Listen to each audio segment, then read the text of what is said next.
నవ్వకండి. It's serious matter, అర్థమైందా? So నేను నర్సరీకి వెళ్ళి 2 అందంగా ఉండే మొక్కలు ఎంచుకున్నా.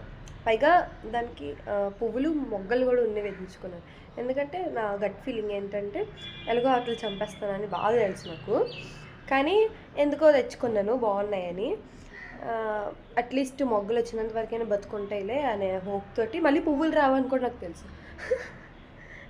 అందుకని తెచ్చాను. ఈరోజు ఇన్ని రోజులు నేను నీళ్ళేయలే అసలు. ఇలా ఒకటి ఉన్నాయని కూడా మర్చిపోయాను చెప్పాలంటే. కానీ మర్చిపోలేదు, గుర్తున్నాయి. కానీ నీళ్ళు వేయలేదు ఎందుకో మరి. నీళ్ళు వేయడానికి వస్తే ఇలా ఉన్నాయి అయ్యా, ఇలా ఉన్నాయి. ఎంత బ్యూటిఫుల్గా ఉండేవో. నేను మీకు ఫోటో కూడా పెడతాను చూడండి.